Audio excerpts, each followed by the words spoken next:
আসসালামু আলাইকুম। আর কিছুক্ষণ পরেই 12টার পর জাতীয় বিশ্ববিদ্যালয়ের অনার্স ভর্তি পরীক্ষার ফলাফল প্রকাশ করা হচ্ছে, কিন্তু দুঃখের বিষয় হচ্ছে যে ফলাফল প্রকাশ করার পরপরই জাতীয় বিশ্ববিদ্যালয়ের সার্ভার ডাউন হয়ে যাবে। মানে তোমরা অনেকেই দেখতেছো যে জাতীয় বিশ্ববিদ্যালয়ের যে কোনো প্রোগ্রামের আগে বা যে কোনো কার্যক্রমের আগে জাতীয় বিশ্ববিদ্যালয়ের সার্ভার কিন্তু ডাউন থাকে। তাই অনেক শিক্ষার্থী রেজাল্ট দেখতে গিয়ে হতাশার মধ্যে পড়বে, কারণ অনেকেই ওয়েবসাইটে প্রবেশ করতে পারবে না বা ওয়েবসাইটের মাধ্যমে ফলাফলগুলো দেখতে পারবে না। তবে হতাশার কোনো কারণ নেই। কিভাবে তোমরা দুটি সহজ পদ্ধতির মাধ্যমে ফলাফলগুলো দেখতে পারবে বিস্তারিত ভিডিওটি দেখলেই বুঝতে পারবে। পদ্ধতি নাম্বার 1, SMS এর মাধ্যমে রেজাল্ট দেখার নিয়ম। এটা তোমাদের জন্য খুব সহজ একটি নিয়ম হবে এবং তাড়াতাড়ি তোমাদের ফলাফলগুলো দেখতে পারবে। মোবাইলের SMS এর অপশনে বা মেসেজ অপশনে গিয়ে তোমাদের টাইপ করতে হবে ক্যাপিটাল লেটারে NU, তারপর তোমাদের স্পেস দিতে হবে, তারপর আবার টাইপ করতে হবে ক্যাপিটাল লেটারে ATHN, তারপর আবার স্পেস দিতে হবে। এরপরে তোমার ভর্তি পরীক্ষার রোল নাম্বার দিতে হবে এবং তোমাদের এই উদাহরণ অনুযায়ী তোমাদের এখানে টাইপ করতে হবে। পরবর্তীতে তোমাদের পাঠিয়ে দিতে হবে 16222 এই নাম্বারে এবং তোমরা এর পরবর্তীতে একটি ফিরতির সাথে সাথে মেসেজ আসবে। ওই মেসেজেই তোমাদের রেজাল্ট প্রকাশ করা হবে বা ওই মেসেজেই তোমাদের রেজাল্টগুলো চলে আসবে।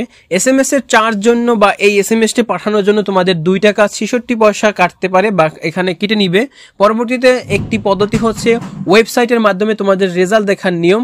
জাতীয় বিশ্ববিদ্যালয়ের অফিসিয়াল ওয়েবসাইটে তোমরা লগ ইন করে এই ফলাফলগুলো দেখতে পারবে, কিন্তু হতাশার কারণ হচ্ছে তোমরা সাথে সাথে কিন্তু এই ফলাফলগুলো দেখতে পারবে না। হয়তো একদিন বা 2 দিন পরে তোমরা এই ফলাফলগুলো জাতীয় বিশ্ববিদ্যালয়ের ওয়েবসাইটের মাধ্যমে সরাসরি বা বিস্তারিত আকারে দেখতে পারবা তোমাদের আইডি বা পিন নাম্বার লগইন দিয়ে। কিন্তু এখানে সার্ভার ডাউনের ব্যাপারে গুরুত্বপূর্ণ সতর্ক হচ্ছে, রেজাল্ট প্রকাশের আগে সার্ভার অনেক সময় ডাউন থাকে, এটা কিন্তু তোমরা দেখো। তাই আমাদের পরামর্শ থাকবে প্রথমে SMS এর মাধ্যমে তোমাদের ফলাফলগুলো দেখো, এরপর না হয় তোমরা ওয়েবসাইটের মাধ্যমে সার্ভার সচল হলে পরবর্তীতে বিস্তারিত আকারে তোমরা ওয়েবসাইটের মাধ্যমে ফলাফলগুলো দেখতে পারবে। এই পদ্ধতি তোমাদের জন্য সবচেয়ে কার্যকর হবে। তোমাদের জন্য আরো অতিরিক্ত কিছু তথ্য হচ্ছে, জাতীয় বিশ্ববিদ্যালয় প্রথম ও দ্বিতীয় মেধা তালিকার মাধ্যমে রেজাল্ট প্রকাশ করবে এবং যাদের সাবজেক্ট আসবে না কিংবা আসলেও ভর্তি হবে না তারা পরবর্তীতে 2 বার রিলিজ স্লিপে আবেদন করতে পারবে। প্রতি রিলিজ স্লিপে সর্বোচ্চ 5টি কলেজে আবেদন করা যাবে এবং যদি সেখানে সিট ফাঁকা থাকে। তোমাদের যদি অনেক শিক্ষার্থী 35 পেয়েও চান্স না পায় বা পাস না করে, তাহলে তাদের জন্য দুঃসংবাদ হচ্ছে তারা আর অনার্সে ভর্তি হওয়ার সুযোগ থাকবে না বা সুযোগ পাবে না। শেষ কথা হচ্ছে রেজাল্টের জন্য অপেক্ষা করো, তবে হতাশ হয়েও না।